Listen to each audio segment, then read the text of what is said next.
live streams.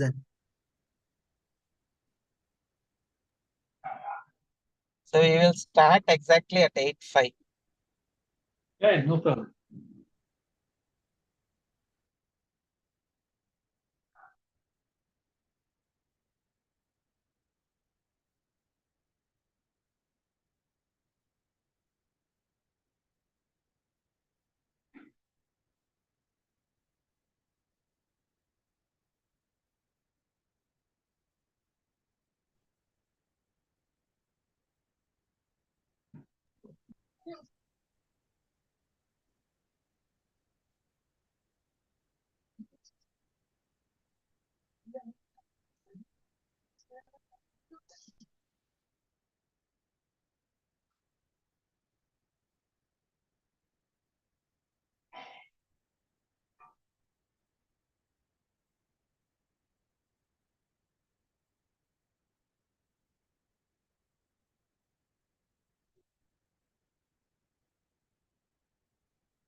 हम क्या कर बिलाल तो हम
நம்மளோட முகம் வேற எப்படி இருக்குன்னே தெரியல video.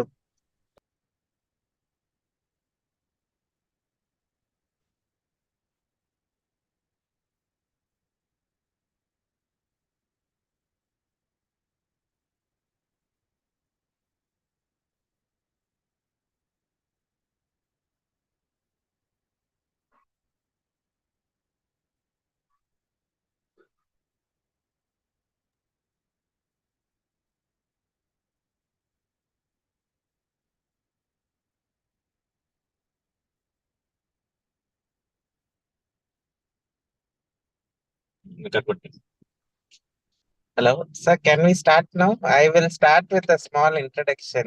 Sure. And we can go ahead. Actually, I'm traveling, so in some rural areas of Tamil Nadu.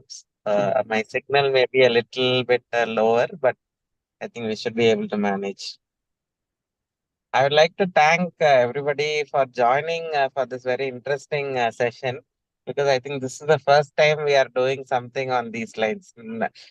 Till now, there has been no webinar or online session which has been conducted on the uh, topic of how do you select the merchandise for your optical shop. Basically, because generally, when you are most of the time, what we understand is ophthalmologists are involved in purchasing of the optical frames or even the sunglasses along with the optician. But we are not trained to do that in a proper manner, and this leads to a lot of revenue leakage, basically because the inventory gets accumulated, or we don't have good quality frames in our optical shop, so the patient doesn't buy the perfect frame which is required. So what we thought was this is a very interesting and very important topic for the doctors to learn, and at least the basics of what is about the how to purchase the perfect frame and merchandise for your optical shop.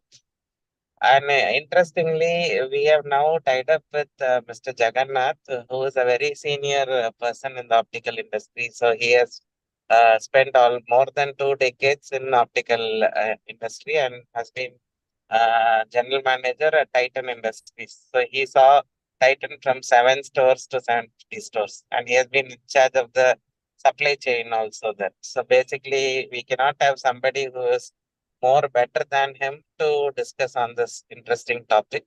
And I requested him to have a 1 hour session on this, and then uh, which will give you the basics of how do you select the right merchandise for your optical shop. And then we can have a question and answer session once sir completes this topic. And interestingly, we also have this physical optical mela in Pune next week on Friday and Saturday, and I'm sure Saturday some and of Sunday. you from this session are going to attend that session and attend the optical mela also directly. And I would request Mr. Jagannath sir to continue with this presentation, and then we can have the question and answer session after that. Thank you, sir. So thanks for everyone for taking time to attend this session. Hopefully, at the end of this session, you will have some basic understanding of the merchandising for the optical stores. Some of you may know some of these concepts. So, and many of the concepts that I am going to talk about is also very simple to know. And if somebody has been in the optical industry, some of them may say, okay, this is basic. But then implementation of those principles is where a lot of focus is required. So I will continue with the details. So what we are going to talk today is about, we'll start with the key purchasing drivers. What does it mean? So we are talking about what to buy, what to keep in our stores. Okay. So why does it make sense? Make a important thing is when a customer walks in, we need to understand on what parameters will a customer decide what to buy or what does he look for. Okay. So they are the key purchasing drivers. Then there are certain insights about the purchasing psychology. Okay. We will look at that in a brief manner. Then we look at the planogram planning. Planogram means that what is the structure of the products that we carry in the store. So the whole portfolio of the product, that is called a planogram. How do you plan the planogram for the store is what we will discuss. Then we'll talk about the stock management. How do we manage stocks? What are the key drivers? What are expectations? And how do we go about that? Then we also talk about the quality, because people you will get products from 300 rupees to 3,000 rupees. Some people think that just it is because of the brand it is expensive, okay, or because we are not buying properly it is expensive. To some extent true, but not always true, because unless we understand what is the different aspects of quality for it. I'm going to talk about basically frames here. Lenses also are similar. but we'll talk about frames. So when we understand the quality, how it is defined, when you see a product, how do you evaluate that product, then you will understand why we will pay a certain amount of price for a certain type of product. Then last but not the least, we will talk about the temptations. So as the owners of the optical shop, or even if you have multiple shops, there will be certain temptations which happen, which actually is not good for the business. It is very much similar to what temptations we have for our food, which affects our health. Similarly, there are temptations here, which we do. It looks very attractive and tempting, but then in the last minute, it will actually, in the long term, it will affect us. And finally, we will talk about the key steps. So those of you who are going to come to the buying mela, optical mela, where you will buy. So before you come or when you come, what are the considerations that you should think about, so that will help you to buy the right product and in the right quantity. So it's almost like a guide to your buying methodology in the mela and also going forward. So what are the key purchase drivers? When a customer comes, there are two types of customers. Certain customers come with a brand in mind. Somebody comes say, I want to buy a Ray-Ban frame. I want to buy a Tommy Hilfiger frame. I want to buy a Mont Blanc frame. I want to buy a Tom Ford frame, like that. But a large portion of the customers, especially those who will come to your hospital optical chains, they are not brand specific, or they are not focused on the brand. When you explain the brand, maybe they will buy, but they don't come in with a mindset of buying. Very few people will come like that. But in a optical store which is there on the high street in the market, yes, please. Little louder, sir. Yeah. Can you hear now? Is it clear? Hello? Yeah, fine. Yeah, okay. So Fine, sir. So when a customer comes, generally in a high street, that is in a main market, in Ananagar main market, or the Bod Road or Bund Road, Pune, they come with many of them will come with a brand in mind. They will want to say, I want to buy a luxury brand, I want to buy a sport brand like a Oakley or something like that, or a Mont Blanc or a Tom Ford, like that. But a customer who comes to a hospital outlet, generally they don't have that kind of a mindset that I want to buy this brand. Nevertheless, when there is a brand that you show and then you explain the brand, some of them, if they can afford, they will buy. It is one consideration that the customers look for. Second, most important consideration is the budget. You're able to hear? Yes, sir. You can continue. Please continue, sir. Yeah. So the second consideration is the budget, and this is the most important consideration across categories, not only in opticals, but generally, and definitely in opticals. They come with a budget in mind. They say, okay, I will spend 2,000 rupees, 3,000 rupees, 5,000 rupees, 10,000. That's it. So they have that budget in mind. So when a customer comes, we have to ensure that we have a product which will meet his budgetary requirement. The third one is a genre. So for example, an young person may say, I want to buy a sporty frame. Okay. A person who is a school teacher may say that I want a classic, it should suit my personality. So I want to buy a classic frame, which is decent, good looking. And somebody who is a little arrived male, some 25, 30 years. Now he is not a student, he's working and earning money. They want to have some fashion, so, like a Ray-Ban or a Tommy Hilfiger, things like that. And generally the ladies, most of them, some of them may want to have very ornate frames, with bling, with some ornamental types of things. These are the very basic 4 types of classification which is there in the customer's head, in his mind when they come. And the next consideration that people will look for when they do the elimination of the product, because in a store when they come, they see hundreds of products. So what they say, okay, this I don't want, I want this type. That's what I am going through. When you show them, they will first eliminate. You show me in this budget, show me which are simple or which are kind of classic or sporty. Then they will come with, I want to buy a full frame, I want to buy half rim, or I want to buy rimless. Generally, this is one type of classification that people look for. Okay, a rimless frame is generally looked at as a very elegant, very office type and thing, but it is not preferred by youngsters. They think that it is they will look old with the rimless frame. So like they will want half rim or full rim frames, colored full frames and things like that. So this construction of the frame is very important consideration when a customer comes to buy. Next consideration they may say is, no, I want to buy only metal frame. I don't like plastic. Or some people say, I don't like metal because it's very heavy. I want plastic.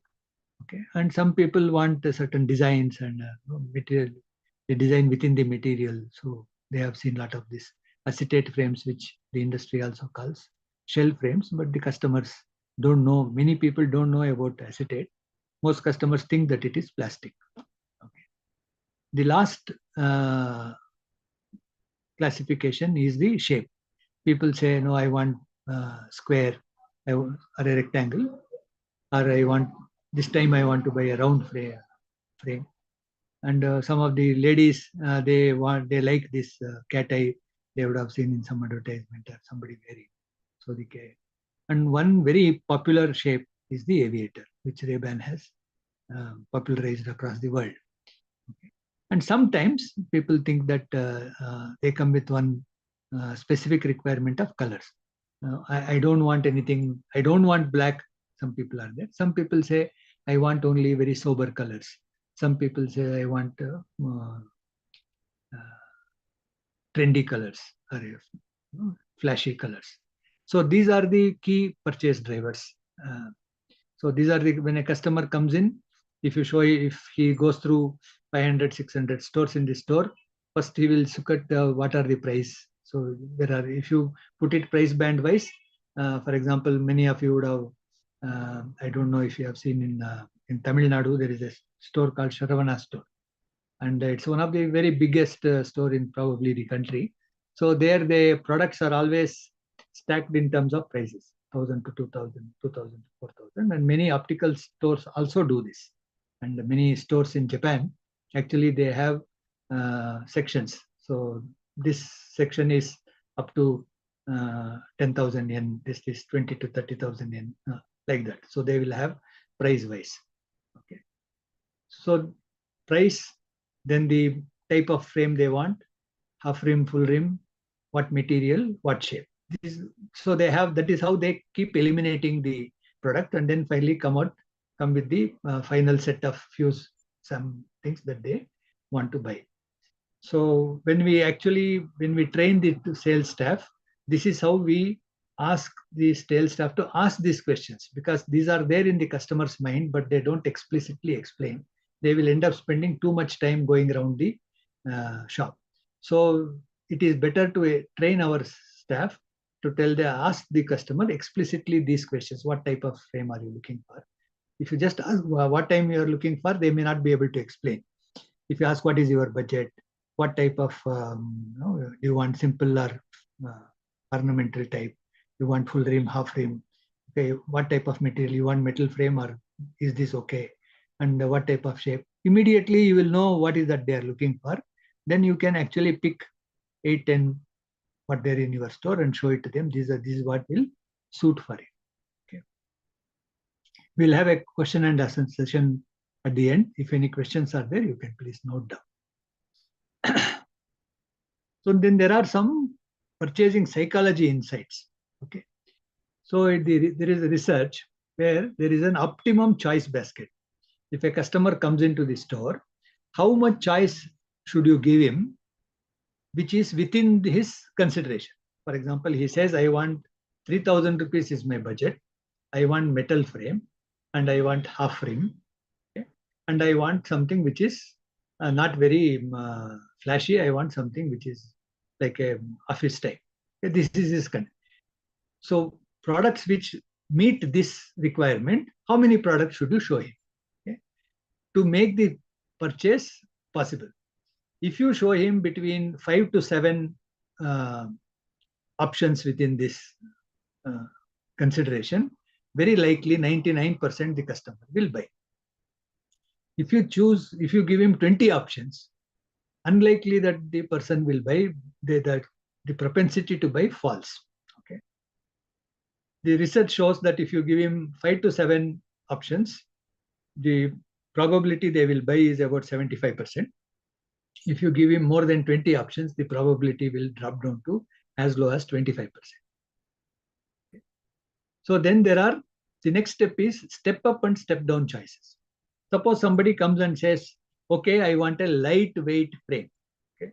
The lightweight can be achieved by many things. You can have a titanium frame which is very light.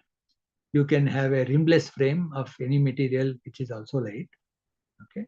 And you also have a light frame in a TR90 frame, which is very cheap, but it will come down.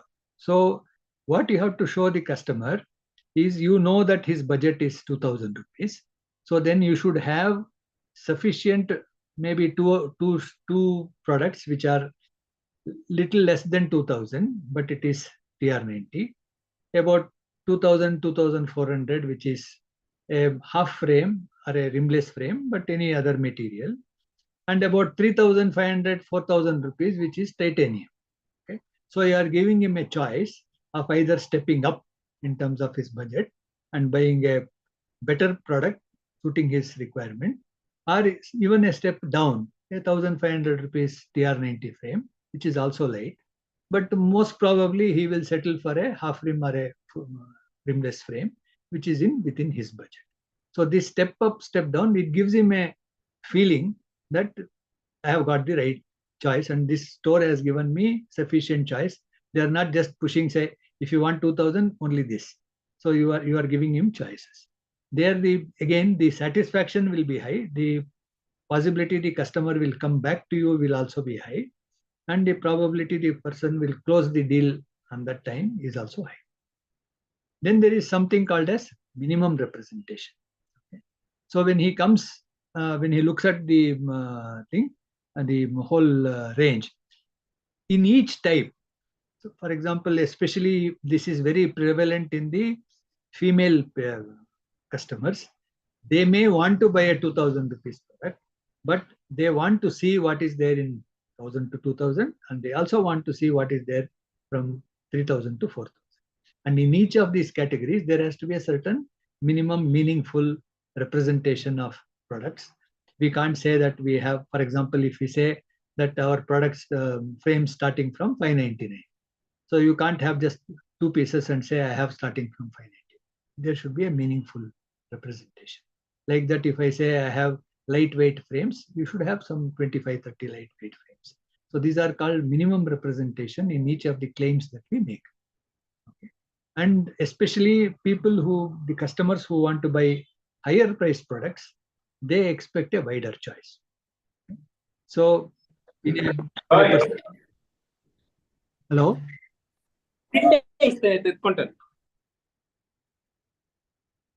So if Yes, sir. 1 minute, sir. 1 minute. Yes, sir. Please continue, sir. Okay. So when you are showing the customer a lower priced product range, then a choice of 5 products will be okay. But when you are expecting a person to buy a higher priced product, so then that you should be in the upper limit of the choice, that maybe 7, 8 choices should be there for that. And visually in that price range, there should be more range for him to feel satisfied that there is enough range from which he has chosen, and he has not been forced to pick from a very small choice basket. Okay. Now we are moving to the planogram. What is a planogram? In the store, what type of products, how do you structure the offering in the store? The first one is the price ladder. Okay. So we should have, depending on the type of store, we should have products at different price points. By that, what I mean, for example, a store which is in, say, in the neighborhood, in the normal market area, where the middle class population is more, the product maybe should start, say, frame should start, say, from 500 rupees. So 500 to 800 rupees, you should have certain set of products. 800 to 1200 rupees, 1200 to 2000, 2000 to 4000, 4000 and above. So this is the price ladder. So you have sufficient number of, you make this one band, and within that we have to have sufficient number of products. Like I told you, the minimum representation in each price point, there has to be a minimum representation. The next one is the product grouping. Okay, within this price, I have a group which is, this is the price. Say, for example, let us take a 2000 rupees frame or a 1500 rupees frame. This is a 1500 rupees frame bracket for male customers, or for unisex customers, or for ladies customers. There are certain frames which a man cannot wear. There are certain things which a lady cannot wear. Okay, but most of the products today are unisex products. So that has simplified this problem to that extent. But still, there are certain products which are very specifically for women. Okay, so that gender, within this price, for this gender, what type of construction? Again, half frame, full frame, the rimless, okay, and the shape. Okay, so this one group. So the entire offering that we have in the store should be broken up into this. So we have 25 frames which are between 1000 to 1500 rupees, which will cater to men, which are of full rim, which are of square, and which is of metal. So it should be like that. So we should be able to make this different product groups. Okay, this depends on the size of the store, location of the store. Okay, and most of the time for the type of product outlets I have seen in most of the eye clinics, these are like I would say mid-range kind of stores. So at least your product should start from 500 rupees, and most of your product should be under 5000 rupees. So 500 to 2000 rupees should say have about 60% of the product. 2000 to 4000 rupees can be the balance, 30-40%, but more should be under 2000.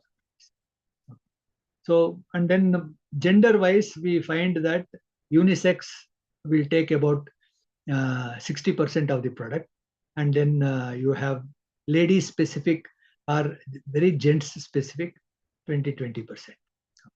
And construction wise, we find that the research is that rimless is about 15 to 18%, and then the half frame will be almost 40%, and the full frame about 50%. So shapes, rectangle and the Wayfarer, which many of you know, that would constitute 2/3 of the products that you will have. Round and other shapes, you can have the balance 30%. So these are the general breakup which the research and my experience has shown over years based on our analytics. So while I am giving you the choice to you, you should be able to make that choice. But I am also just guiding that choice in terms of the Indian context and for that type of stores. And of course, minimum representation, as I told you, when you put to that particular group, you must have between 5 and 6 frames in that choice. Okay. And then comes the width and depth. So there has to be a meaningful variety. When somebody comes and says, I want metal frames, there should be variety, and each model that you see should be different. It's not that many times, many places I have seen, and including some of the chain stores, they end up having very similar products, just the size temple is a little wider, a little longer, and only the tip is of a different color. That should be avoided, and you should have meaningful variety. When you look at the product, it should look different. So why, if you have 500 products, you should at least try and find 300 different types of products in that. But there has to be a reasonable variation also, because in terms of colors, especially colors, people will expect at least 2 or 3 colors to be there in each of these models. So the only variation you should have is in the colors. Otherwise, the product should be as unique as possible.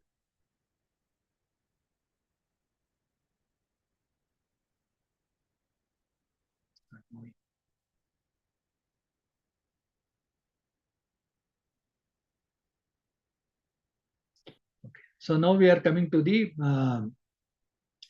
stock management. Okay. So this stock management is one of the most difficult part of merchandising and planning and procurement. Okay. The research is, or the experience is, not even research, the actual experience is that when you put 100 products in the market, okay, whether it is in your one store or in a chain of stores, about 6 to 7% will become a hit. That means a lot of people will buy and it will sell very fast. Okay.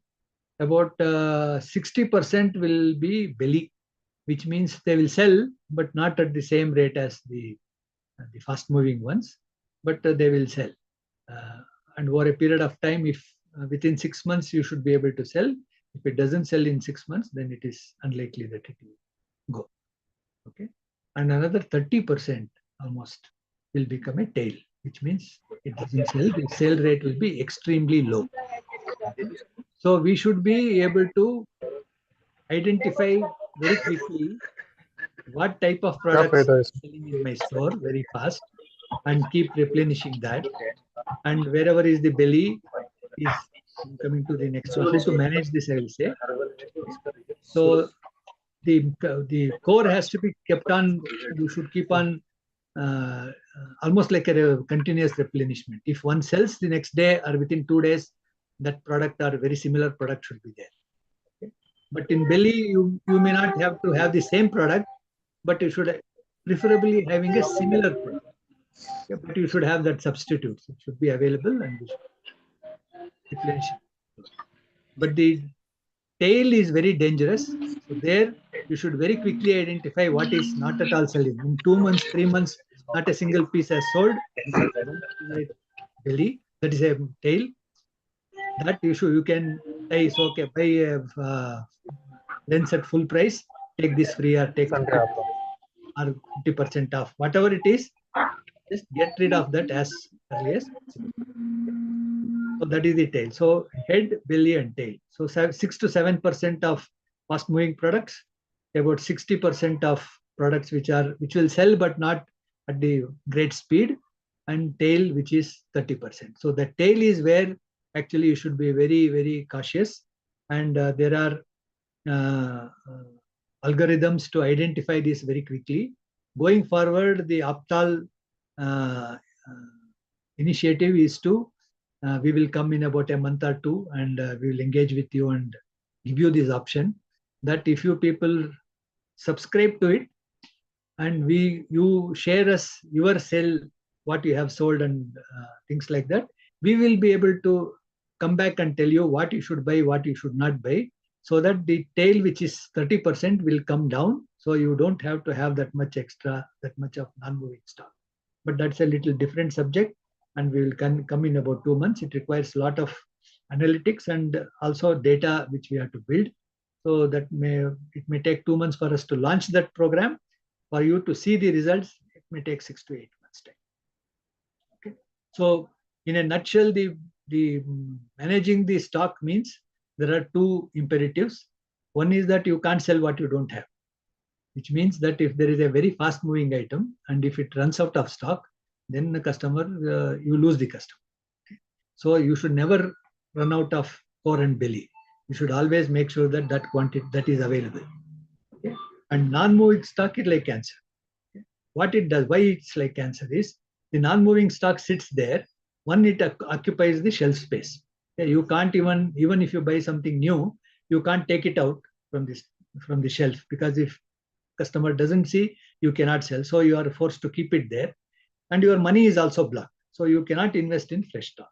So therefore, we should bite the bullet and get it out. How to do that? I'll come to the next slides. We'll come back. So now I am going to introduce two important metrics for merchandising. You all know, for example, in a business, how do you see whether the business is good or not? What is your ROI? That is one thing you see. How much is your cash in and cash out, cash cycle? These two measures, some people measure ROC, some people measure ROI, some people measure break even. So like that, in the merchandising, there are two metrics which are very important. One is the stock turn. Okay? The stock turn is that if you have 100 pieces you have bought and you have put in the store, how quickly you sell 100 pieces. And that is the overall stock turn. And then if you break it down within that, if I have international brands, local brands, how quickly you sell the international brands, how quickly you sell the local brands. For example, in 100 out of 100 pieces you have, 60 may be local brands, 40 may be international brands like Ray-Ban, Tommy.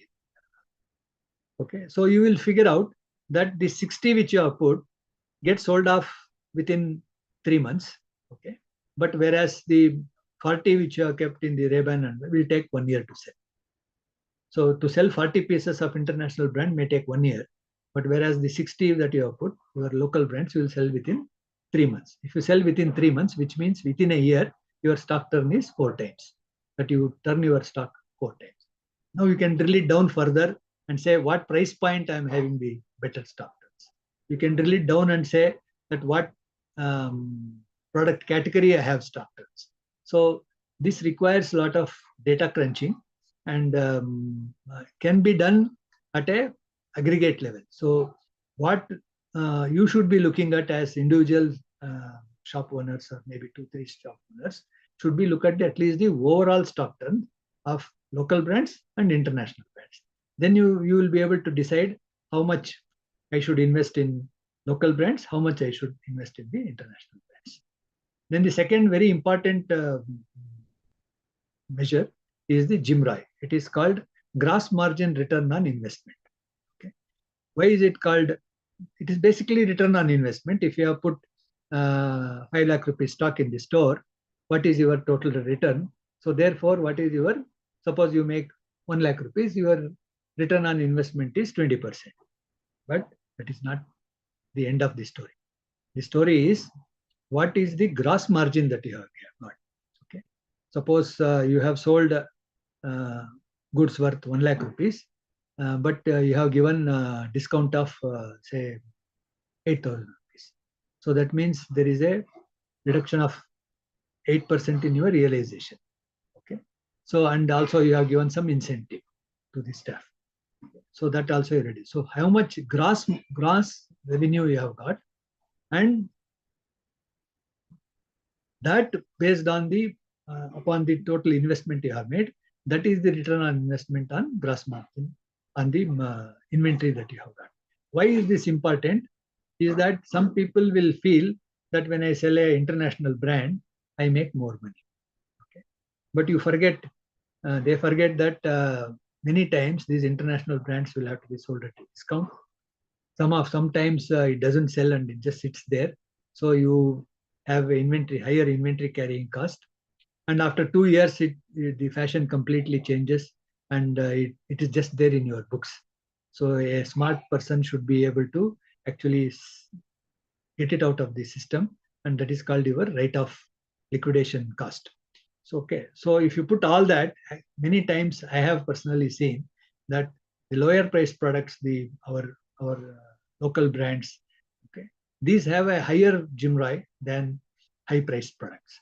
But of course, the compulsion for the higher priced products is that if you do have clientele who wants a higher price product. For example, if I go and buy a spectacle today, I won't buy a 2,000 rupees product. Okay. So therefore, my store, whomever is trying to sell to me, they need to have a higher price product. So it all depends on the clientele. If you have somebody in Bund Road, you have very good store, or in JM Road in Pune, you have a very 1,200, 1,500 square feet store. There you can have high priced products. But when in neighborhood stores within your hospitals, you should avoid higher product stores. So the higher price products, because it will eat away into your liquidation costs, and the rate of cost will eat away into your margins. The last point is in the stock management is the disciplined provisioning of NPA, not performing assets. Like banks have this non-performing assets, store also has this non-performing asset. You should set, my understanding and my experience for about managing this for about 15 years is that if a product priced less than 3,000 rupees doesn't sell in 6 months, it will never sell. You can give 70% discount, people won't buy. So it should sell within 6 months in your store. So anything which goes beyond that, better get it out of the store in whatever manner. Give incentive. I will come to that, how to liquidate that stock. So you just do that. And if it goes beyond 1 year, 1.5 years, just provision for it. So you would have your selling price may be 2,000 rupees, but you have bought it at 500 rupees. Put that 500 rupees, scrap it out, take it out from your system. If you have ask your auditor, write it off as a loss and scrap it and take that credit into account as an expenditure and be done with it. So otherwise, if you keep it in the stock, it will only be in your book profit, but actually it is going to eat back into your ability to invest more and your ability to bring new products. Therefore, it will also affect your ability to sell to the new customers. So we'll come to almost the last part of the presentation. As I said, it is important for us to understand the frame quality. Why certain products are priced 400 rupees? What is the difference between a 800 rupees frame, 200 rupees frame? Okay. Now, there are different types of raw materials. Each raw material has a different cost. Almost 70%, I would say 65, 70% of the frames made in the world use a material called monel. There are two grades of monel, and 18%, 35%. So how much nickel and copper percentage? The nickel percentage of 18%, nickel percentage of 35%. The more the nickel percentage, the stronger the material and lesser corrosive resistance, lesser corrosion will happen. So that a normal, even many Indian distributors of the frames will not know this difference. They say it is monel, it's okay. So they will buy. So what difference does it make if you buy a monel of 18% thing, and if it is a very thin frame, and after you wear it, it will go out of shape and it will look teda and it will all sit wrongly. So it will not only affect the appearance, it also affects your ability to see properly. The other material which is used is stainless steel. Not many use this stainless steel because it is heavier, but certain type of constructions, especially the flat construction, so they use stainless steel because you can get very good finishes, especially when you have this gold plating and gold colored products and steel looking products. They use stainless steel so that you don't have to worry about the finish, and it will be more durable also. Then there are certain products, certain people who use aluminum. Aluminum is lighter material, and it can also take certain colors like black and brown and things like that. And you have a process called anodizing, which will not fade away for a long time.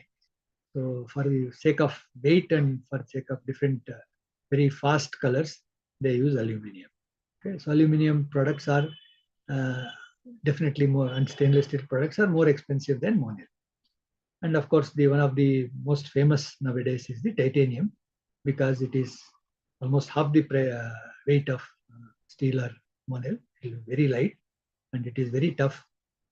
Only thing is that processing it for any colors is difficult, and processing itself is also difficult. So therefore, it is expensive.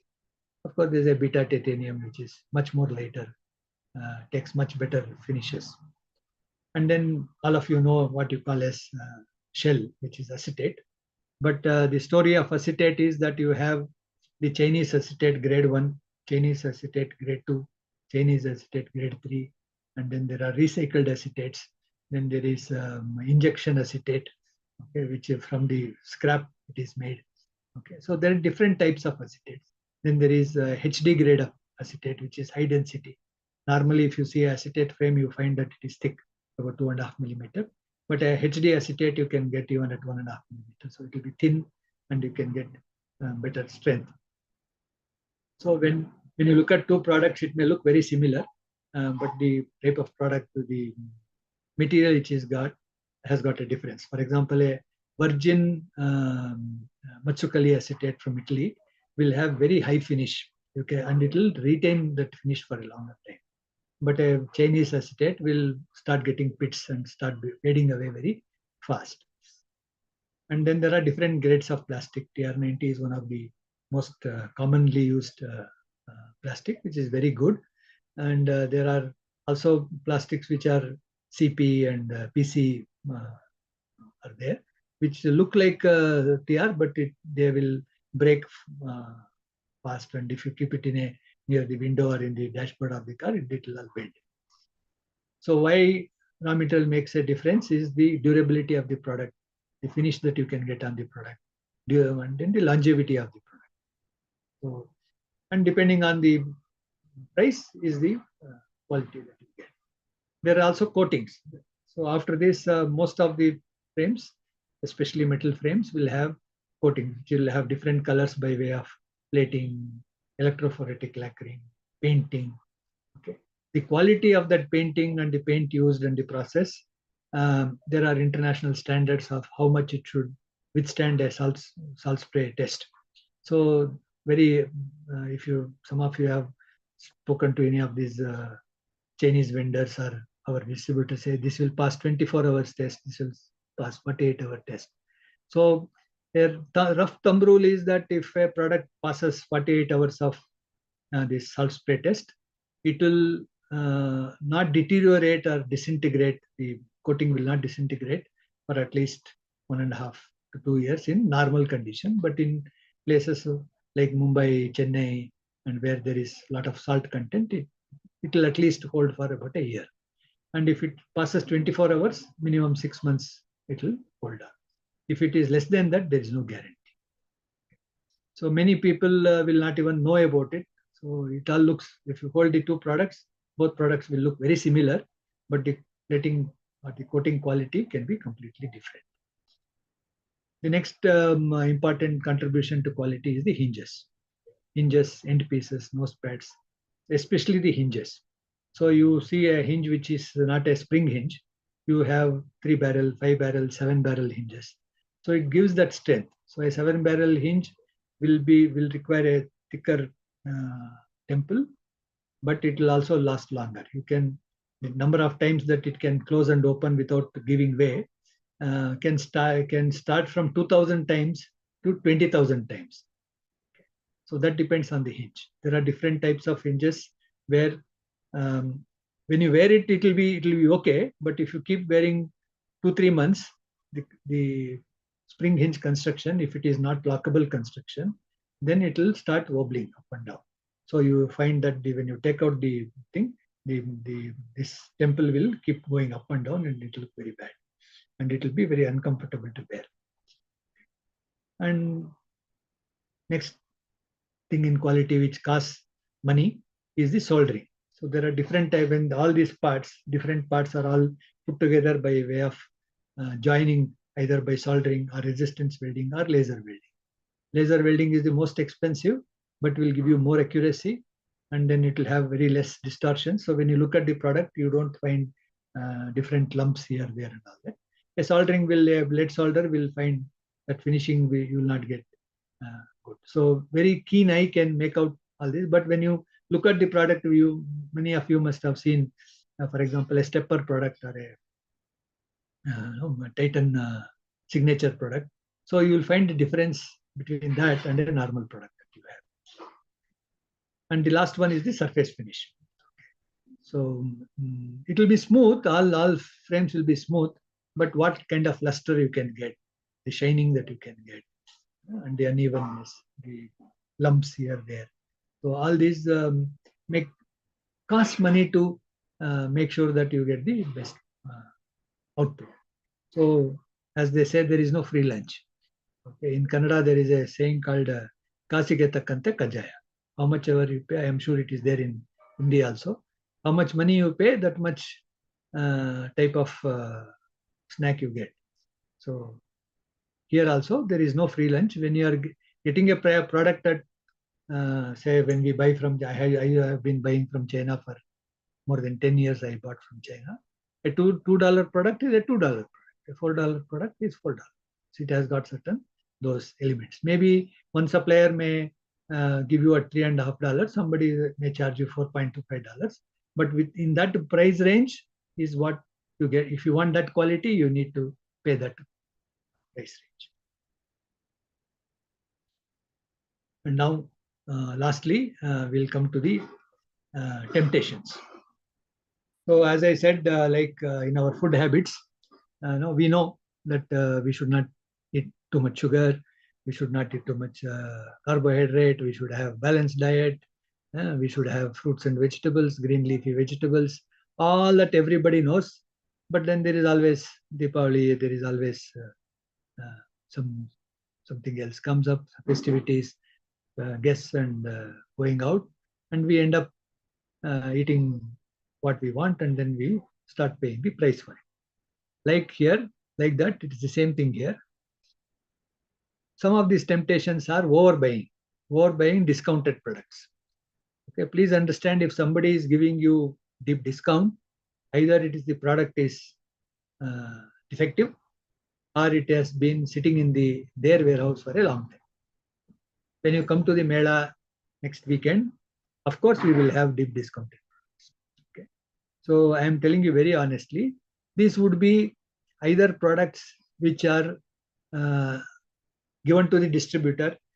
Distributor has bought without knowing, he himself has bought very high stocks. Now after 6 months, what he has bought is more than what he can sell. So therefore, he has already kept it for 6 months. Now he wants to return. Okay, so the company will not take it back, but then he gives it and buys something else at a discounted price that the company would want to give it off to you. Some of them are not really defective products, nor are they old product, very old products, but they are products which are not fresh. So like that, this is one of the best thing that you can get. Otherwise, many brands, every brand will try to give you these schemes. So this is at 40% off, this is at 50% off, which means that it has been sitting with them for a long time. It is exactly same. Nobody is giving you from their pocket. So these schemes and discounts you should avoid as far as possible, unless you know where is it coming from. This is actually within my product range. I can see the product and the product is good. Then only you should buy that. Okay. Then there is excessive markup. This temptation is very high. A lot of people think both the products look like same. So this looks like a Ray-Ban frame or a Titan frame. So I will sell it at 3,000 rupees. I have bought it at 400 rupees. That is the biggest problem, because the customer comes and he knows that this is not a Titan product, this is not a Ray-Ban. Therefore, he thinks that you are charging more, and he will that product will not sell, and they will have a lot of comparison. People will go and see some 2-3 places before coming to you, and that will one at that time he doesn't buy, And then if once he makes up a perception that these people are charging me more because anyway they know that I am captive, have come to the clinic and so they can sell something, they won't buy. Then these stock multiples, they will, you open buy 3, 5, 8. Somebody says, no, you buy 10, I will give you 2 free. I buy 5, I will give you 1 free. Okay, so this is that, again, this is a stock clearance thing. You buy and instead of sitting in their warehouse, it will start sitting in your store. So don't buy multiples. Then buying beyond the OTB. What is OTB? Open to buy. Okay. So now, if I know that I have 400 products in my store and I am selling 100 pieces per store, that means if I am buying for next 3 months, I should not buy more than 300. If I buy more, then I will unnecessarily be holding more stock. More stock means handling damages, and then obsolescence, fashion will change, and then you will end up having non-moving stock. So you should decide whether I will buy it for 2 months, 3 months, what is the sale rate, how much I am buying. Only to that extent you should buy. And buying at low price. Somebody says, I'll give you at 80 rupees, 100 rupees, 200 rupees. So that's a long-term loss. Because as I said, you will feel that I will buy it anyway. I'm selling at average 1,500 rupees and I'm buying at 300. He is offering me at 100 rupees. I will buy this and still sell at 1,000. But then the customer, when he buys, when he touches the product, wears it, he knows that this is low quality, cheap product. And then long term, he will not come back to it. And you will also, the customer will come back. There will be customer complaints. You will end up spending time with them and replacing that. This, and if a customer comes back with a broken frame and don't have a similar frame, you give him a new frame, then you have to replace the lens also. So long term, it will be a loss. And many people I have talked to, many people say, sir, we buy once in a year, we go to Kalpadevi, we buy from the distributor, and this year I will buy, and whatever I sell at the end of the next Deepavali, I will go and pay that. So this is the biggest culprit why most of the outlets, small outlets, not only the outlets in hospital chains. Believe me, I have been talking to many opticians across the country because I have been interacting with the optical retailers associations. If you ask any retailer, what is your biggest problem? Biggest problem is non-moving stock. Why did this non-moving stock happen? Because you bought for 1 year, okay, and the fashion changes, and it all sat in your warehouse, and people put it here, there, and it got some of these acetates and all that will change shape. Okay, at the end, when you realize that whatever discount you got for, and you didn't pay for 1 year and you saved that interest, more than that you have lost in this non-moving stock and damaged stock. So this is to be absolutely avoided. So what is the next step, which is the last part of our discussion, is that now many of you will have your running stores. So when you come for the buying, okay, from what all we have now discussed, look at it, look at your store, what price range that I am supposed to keep, in what product price points I have to do, how much of acetate, how much of metal, how much of plastic, and how much of combos, how much gents, how much ladies. This whole thing you look at the store, open your eyes, take out all the data, spend half an hour, 1 hour, 2 hours in the store, and you will get this, whatever I told you, write down on a kind of a matrix. You fill in that matrix, you will know which portion of the thing you are overstocked. Okay, some you may find that you have almost 80% acetate, which is not good. Okay, somebody may have 80% full frame, which is also not good. Somebody may not have anything for kids. Somebody may not have anything for women, the cat eyes and rounds and big shapes and all that. So you look at that, and then you also, if you have data, fine. If you don't have data, at least get some empirical data from your staff.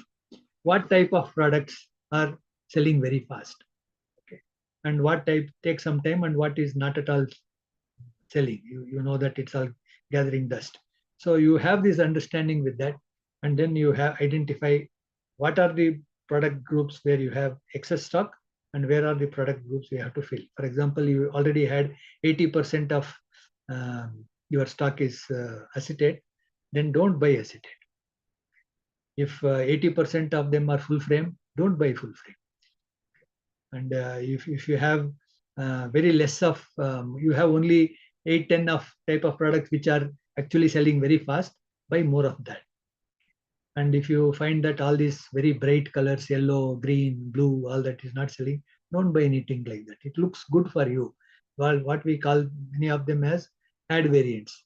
It is good to put that in the advertisement, but customers don't buy. So if you look at it, you will probably find some of the very attractive looking products not selling because people who don't want to put it on their face. So identify those things and then come with your list of what type of products that I want to buy in what price. For example, you find that you have a lot of products only under 1,000 rupees. You don't have good representation of products between 1,000 to 2,000. It's a very good opportunity for you to buy and keep that thing. And don't buy the lower end products. As it keeps selling, let it keep selling. You reduce. So this 80%, which is all full acetate, as you sell until it comes to some 40%, don't buy acetate at all. You know what I mean? So you have to come with that gap in your store. What is the gap? And then also determine how much is the open to buy. So very simple thing is that I have given you the examples here of, as I told you, if something is continuously selling, okay, even though you have a lot of stock, but these which are continuously selling, you have only 5, 10, 15 pieces of that. You may want to buy 15, 20, 50, 30, 40 pieces of that and keep that in stock. So that is to ensure availability of the head. Okay. Sometimes the different mix of products, belly, which is, sir, it's bigta hai, but it's not very fast, but people come ask for this. Okay, for example, people ask for the metal front, but colorful tips. So that we have very less. Okay, so these are the belly. So that also you look at how much is the gap. So you should have at least 30-40% of your stock like that, which is not very fast moving, but sells well. You find that it's only some 20 of them sell well. Look at what type of them, what are the characteristics of those in your store, which sells not so fast but sells well. Okay, that if it is only 20%, you have to add another 20% there, or 10%, depending on your budget and your money that you can spend. And then there are any shortfall, any of these product group. I don't have cat eyes at all. I don't have any round at all. Okay, I don't have any, for example, the octagonal shapes at all. So those kind of things are, I don't have many products in the 500 to 800 rupees category. These kinds you note down, then you come and buy.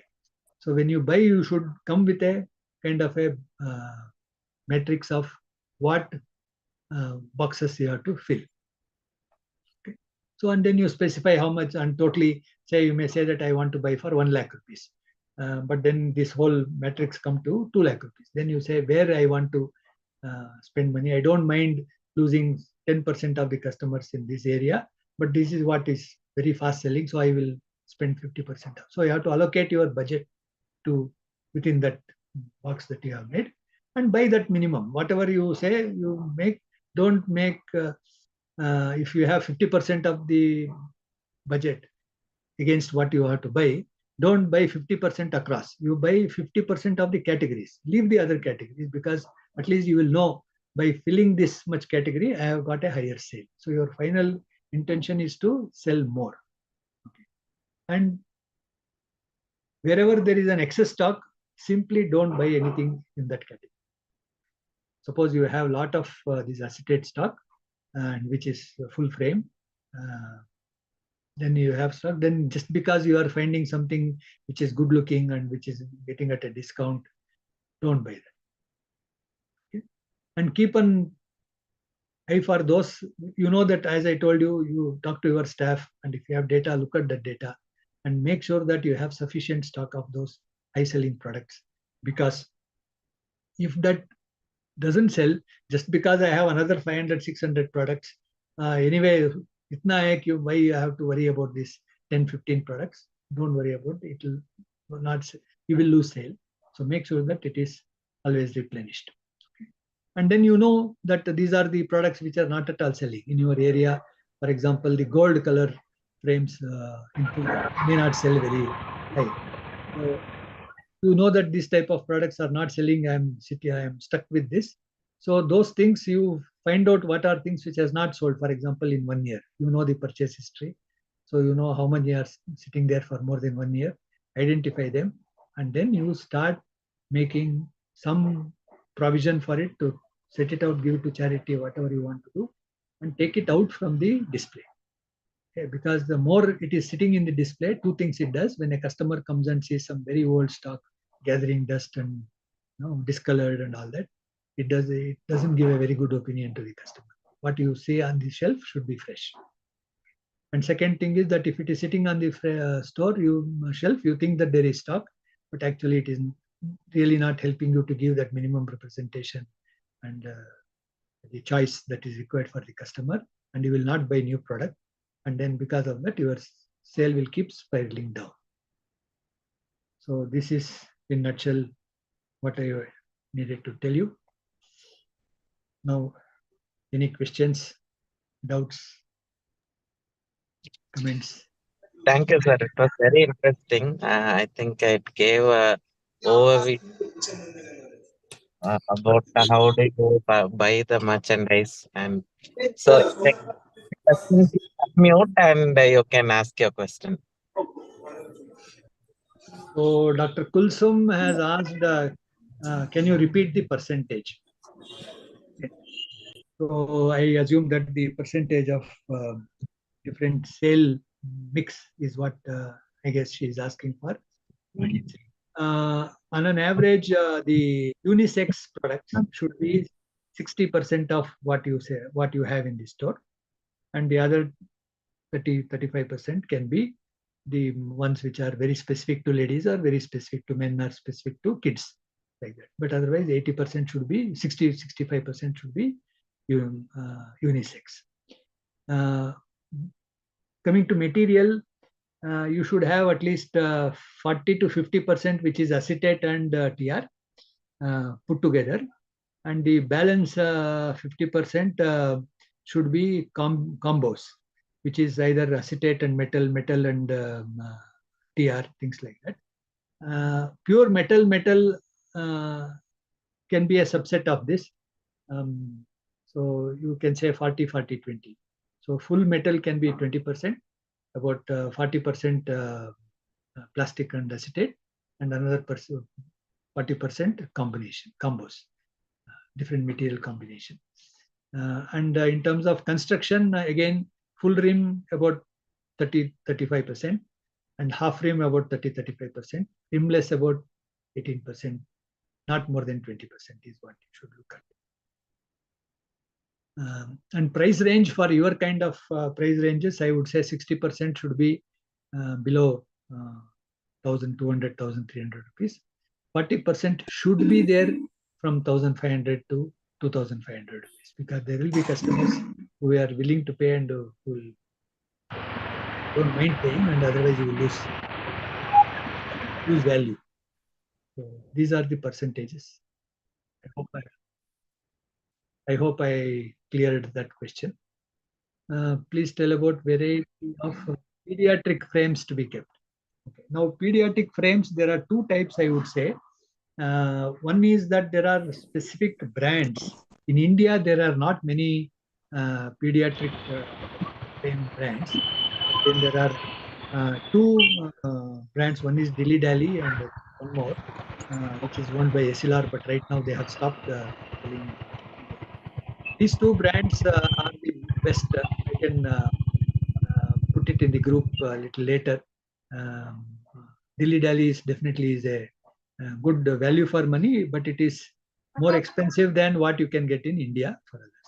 So when you say pediatric, I would say these are really below 8 years, 9 years kind of thing. But then there are also kids frames. So kids frames, you should have more of the plastic frames, which are high quality TR or acetate frames. That I think you should have at least some 10% of your portfolio should be kids frames. And today, and our understanding over the ages is that today's kids, especially the early teens, they don't like these really kiddish frames. Okay, they don't like this Mickey Mouse and that kind of products. So there you should actually be for children between say 10 years and above to 15-16 years. Those kids frames should be the smaller versions of the unisex products. So that's what if you are looking at that, that's what you should select and keep. Yeah. Sizing of frames for progressive wrap angle. Yeah, it is very important. So many of you are, I think, if I say anything about this, I will be preaching to the Pope. You know it very well. The progressive, you should have a minimum of a fitting height of about 20-22 would be good. That means the overall frame size, piece size should be 30-32. Will be good. But there are today very good short corridor progressives. Titan has one very good short progressive, which is where the fitting height is just 14 mm. So which means even a 20 mm B height you can put progressive, but then your optometrist or the salesperson should be in a position to take the PD and other things properly. And in progressive PD marking, it is extremely important. And I can say that 80% of the non-adaptation in progressive comes because of wrong PD marking. Just 2 days ago, I don't want to mention the brand, somebody came for home eye testing, and they did the eye testing for my mother-in-law, and the PD came 29 and 30.5. Okay, so when I saw what he was entering in the order sheet, he was saying 30-30. So I asked, why is this? Why are you rating it is 29 and 30.5? He said, "Farak nahi padta hai, sir. It is 29 plus 30.5, it is almost 60, divided by 2 is 59.75. So 29.75, so I am putting 30, which is completely wrong. If he had put that exactly like that, and if I, of course, it was the, I chose to have a bifocal, but if it was a progressive, the customer will just throw the spectacle out. Okay. Another example, another very big company, one of the senior executives of that company, he bought 2 spectacles of his own brand, and then he was not able to use. And when we were talking, he said, "Sir, I have these 2, but I am not able to do. I am planning to go to Titan." I asked why, because these 2 I am not able to use. I have spent 4,000, 5,000 rupees each spectacle. But when I actually took out and then called his own people, did the diagnosis, which I knew very well, 90% will be PD marking. They had first measured his PD wrongly, and then another store where he has bought the second spectacle, they have measured it rightly, but they have fitted it wrongly. So PD marking, PD centration is extremely important. Of course, the wrap angle, that is it's a different subject. Sometime else we can have. I think Sendil had one course on dispensing, if I am not wrong, some time back I saw in the group. So that's a completely different thing. I may not be able to do justice in this section. So that dispensing of lens is a science. It's not an art, it's a science. So you need to understand the customer's lifestyle properly, and then their usage behavior properly, because as ophthalmologists, many of you know that the customer sees a moving object in 2 different ways. One, somebody moves the head, somebody moves the eye. Okay, and everybody has a combination of the 2. So that combination is very, very difficult for a optician to gauge. That is why SLR or Titan, they have certain product range where the equipment measures their viewing habit and then makes the lens according to that. But that is very high level expensive frames. But for your type of outlets, it is suffice to say that if we do your marking correctly, measurement of the PD correctly, and if it is fitted properly, and you have selected the right frame. For example, many people sell a frame with a fixed nose pad for a progressive customer, but then when he wears it and he goes up and down, they can't adjust the nose pad. Because of that, the customer cannot see. But that dispensing of the lens is a big subject. We can have another session if required with maybe one of my colleagues in optometry to handle that.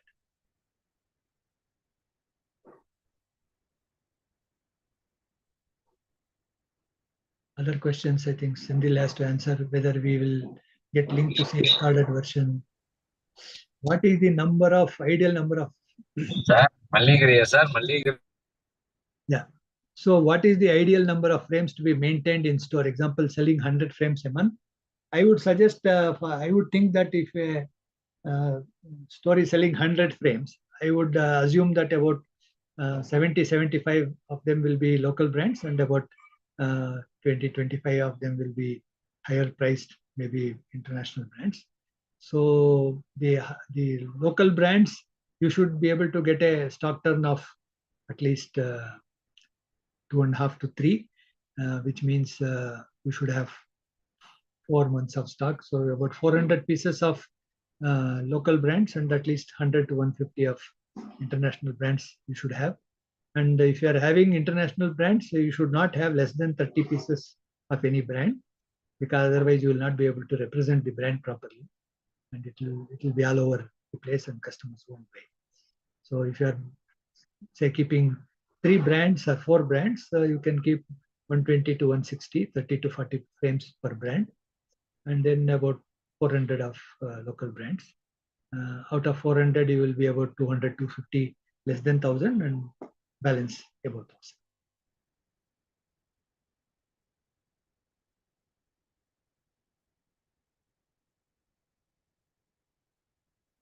How to identify TR versus sheet frames? The TR frames will generally be thin, and you can feel that you can bend the frames very, it will be flexible. Acetate frames are not that flexible generally. Only the high density frames you can do, and TR frames will not have ingrained designs, but the acetate you will have that ingrained design, the demi what we call. So you also have plain acetate. And many acetate frames, you will also have layered acetates. You will have black behind that red, or black, red, and white, things like that. You will have tip one different color. Of course, it's also possible in TR, but the main way you can find out is that if the frame is flexible, then it is TR. How much is Ben Franklin Netra optical chances should we go? I think that question some Yashodhan Satekar sir. That question you have asked, how is Ben Franklin Netra should we do? That's a different discussion, not connected to this. How to tell selling price of each spectacle to staff? This is one thing which, though is not part of this session, I would encourage you to be transparent. Okay? When you buy a product, you decide what is this selling price. Put a price tag. This is one difference the Titan made when we entered this industry. Most of the shops will not have a price tag, so the customer doesn't know what is the price. So his selection becomes difficult, and he also will have a feeling that the staff is saying the price looking at his face. Okay, so therefore one of the very important thing in this industry to build a good rapport and good goodwill with the customer is to have transparency. 2 things you should have. You have the price tag on each product, and you have a price chart for the lenses. Okay. These 2, if you have, customer should be able to actually see it. And my experience is that when the customers actually see this transparency, their conversion rates are high and their dissatisfaction is less. Okay. For example, when a customer buys a frame, buys a spectacle and goes home, either his friend or his relatives or somebody says, "Kitna diya iska?" He says one price. For no reason, uninvited, that person makes a comment. "Ye bahut zyada ho gaya." Because you went in a Toyota car, they charged you more. They know that you are a doctor, they have charged more. They know you are a software engineer, they charge more. All these loose talk, they will talk. Okay. So if you have a price tag which is transparent, he knows that you are not giving him a price based on what he can pay, but that's what it is, and it's as much as the. So I would suggest that will also help the staff. They don't have to go and search. You put the price tag, and for if suppose you want to give discount on certain types which are slow moving or something like that, or a bundle or thing, and you put that in this one. So one counter where this is the counter which has got 20% discount. This is the counter where if you buy the frame lens, you get 40% off or 20% off. This is the product where if you buy next purchase, you will get 10%. Whatever is there, you make it transparent. Transparency is the biggest asset for this category.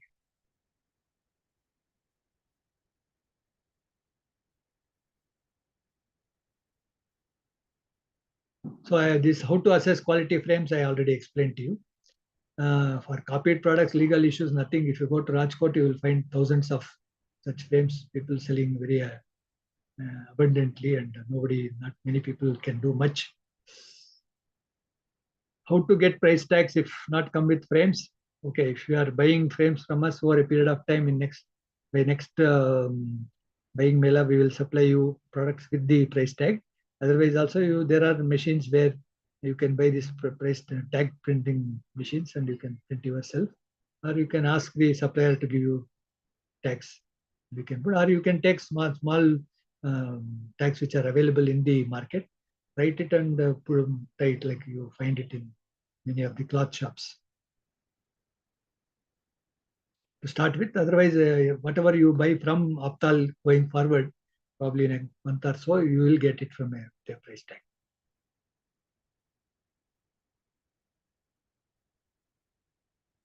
I think I have answered all the questions. If there are any. So maybe we can add on last question. One last question is there. How to decide the price? How to decide the price is basic. Is that when you sell any product, one is that you will sell.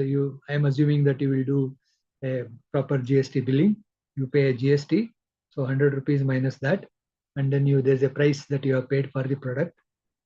So that gives you the net realization, and then you have normally your retail cost would be about 25 to 30% including rent, but in your case you don't have rent, but there has to be a notional rent. So I would say a retail cost of about 25 to 28%. So you add all this and then you decide how much profit you need to make. As a general thumb rule, if you buy a product at X price, you should be able to sell it at least 3x the price if it is local brand or your own brand. You can go up to 4 times, but then customers will start feeling that you are more expensive for a similar product. Especially if they are regular users, they have paid something before, they have bought for their kith and kin. So I would say anywhere between 3 to 4 times. And the international brands, normally they give you 50% margin, and with all your any bargaining power, if you get some discounted product, you may get up to 60%. So that you can't change. The SRP is there. You may have to give, in many cases, you may have to give 5 to 10% discount. So there you don't do. And then how to manage that stock is what I told you. It is you can't resurrect a dead person. Very similarly, you cannot deal with a dead stock. You cannot manage it. You have to ensure that the person is not dead. You have to, like you people, doctors tell, no, So you start to, moment the person gets in some blood sugar levels or something, these are lead measures. They tell you now your blood sugar has gone to 130. Now you have to reduce it and bring it. Then only you will not have problem later. Okay. You can't allow the person to have blood sugar level of 300, 400 for 10 years and now say, how do I manage this thing? You cannot manage. So the key is that you should not end up with dead stock. The whole purpose of this whole session that I have made is how to buy smartly and how to manage it so that your dead stock actually doesn't occur. And if it occurs, it will be very less. So in a nutshell, in a simple manner, don't think that I will be able to manage dead stock. You should manage the process of buying and process of identifying the slow movers quickly, do some incentives and make sure that your store always has saleable stock which you have bought, and buying is the key. So you should buy properly, and any of you are interested in getting that, I think Dr. Sendil will connect again. We are also offering from Ophthall a service to manage your inventory. Just managing your inventory, nothing else. We'll ask you questions, you tell us the answers, and then you keep feeding us data, and we will tell you what to buy, what not to buy, everything. And therefore, we will see over a period of time, your existing non-moving stock will come down, and whatever you are buying will sell through fast and will sell at full price. So that is a service available at a particular fees that Dr. Sendil will give you. Can we offer a sale for dead stock? Or, as I told you, this dead stock, if it doesn't sell in 6 months, it doesn't sell. You can give 70%, 80%, it doesn't sell. The maximum is maybe up to 9 months. If in 9 months, if the product has not sold, especially the lower price product, it will not sell. And the higher price product, if it has not sold in 15, 18 months, it won't sell. So the skill is in ensuring that you buy the right quantity of the right type of products in the right mix so that you don't end up with that stock. But this dead stock is like our karma. Okay, no human being can say that I don't had any bad karma. It will be there, but you can minimize it by following all this discipline. What all I had said now, if you follow that, then your dead stock will become very minimal.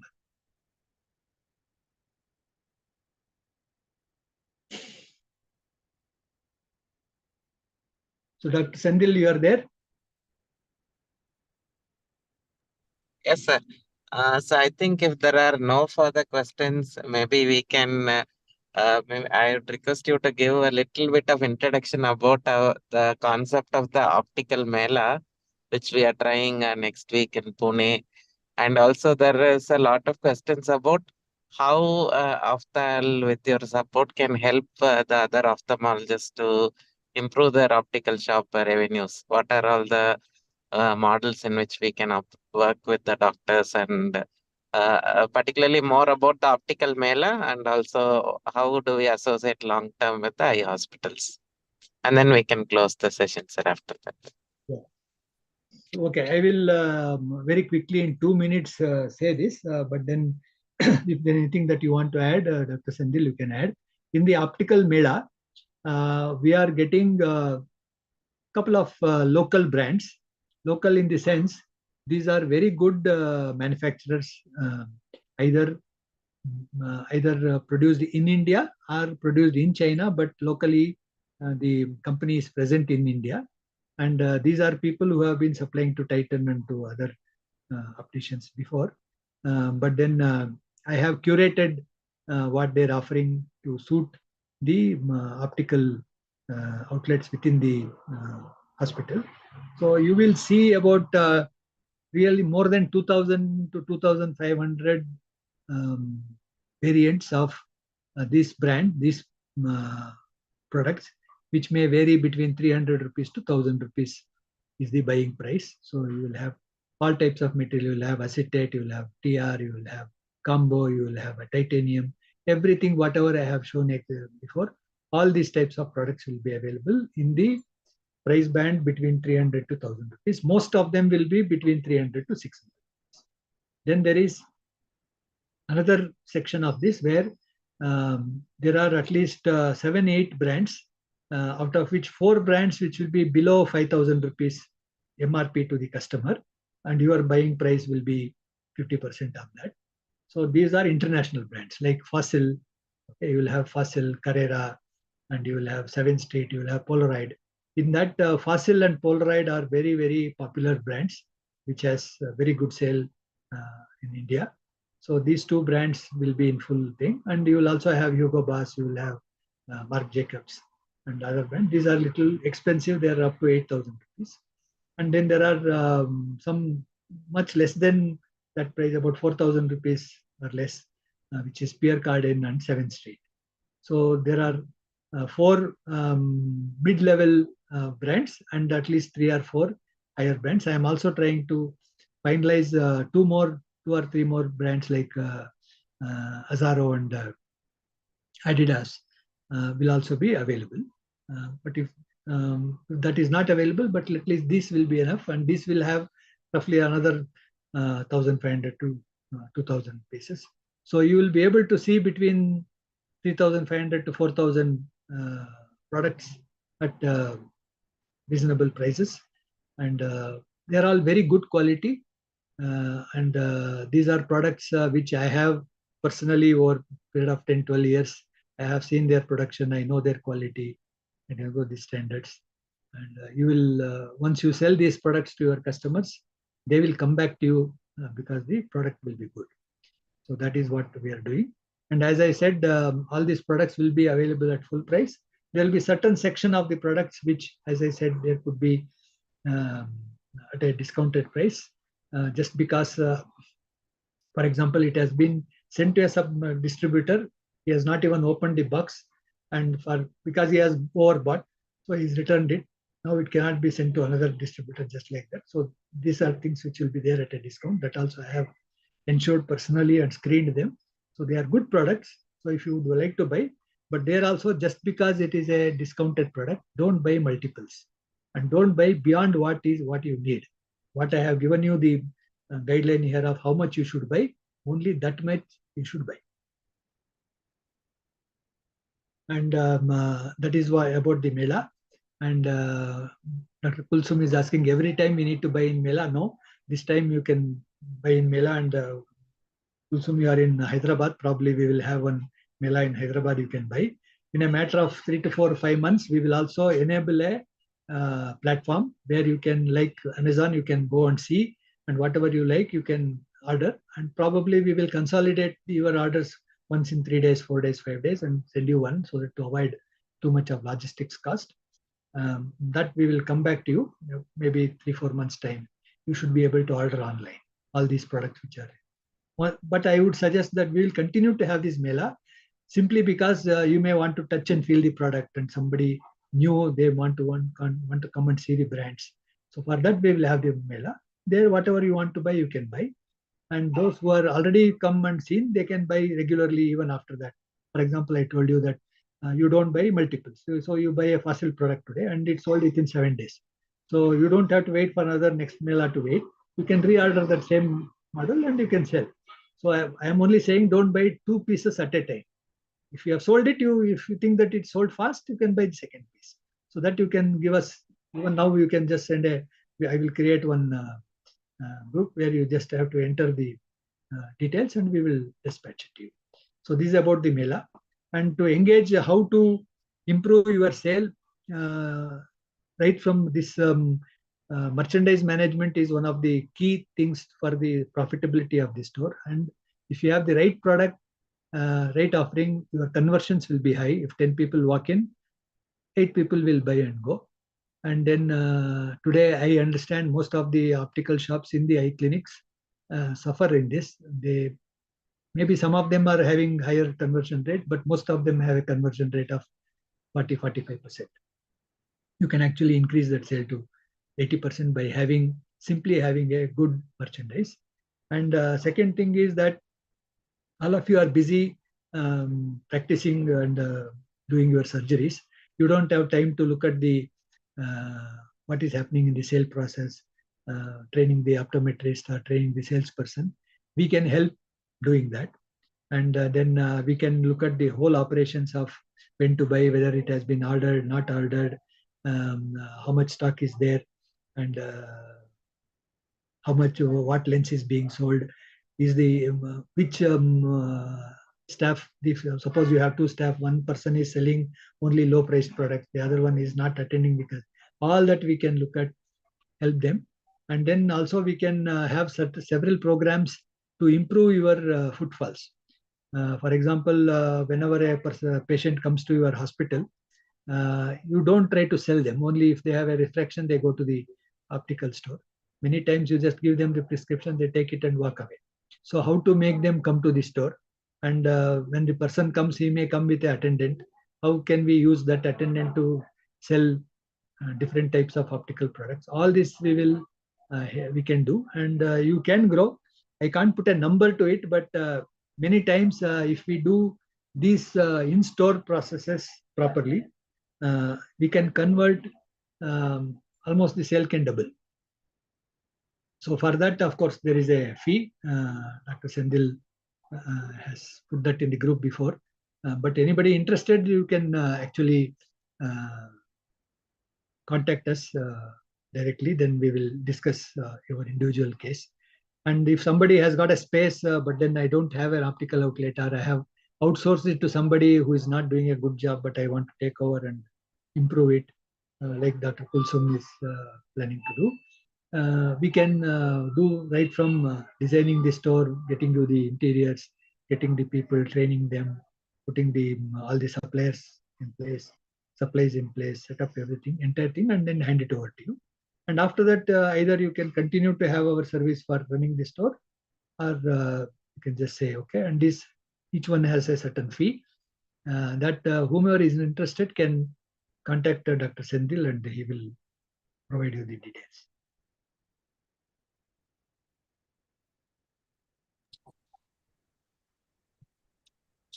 Yes, I think that was quite elaborate. So if there are no further questions, we can conclude the session. And thank you very much for spending almost 1.5 hours. And it was very interesting because this kind of a topic was never discussed before. Almost 100 people have listened to the session in our YouTube channel and the Zoom. And I'm sure more will be seeing in the coming week. And looking forward to have more sessions in this similar manner, and meeting you all directly during the Pune Optical Mela. And if you want to have similar melas in your place, please let us know so we can organize that in the coming weeks. Thank you, sir, and have a good night and good weekend. Thanks, everybody. One last thing is Dr. Kulsum asked, will I be there in the Mela? Yes, I will be there for the days. Yes, sir, please go ahead. Thank you so much. Thank you. Thank you. Thank you so much, sir.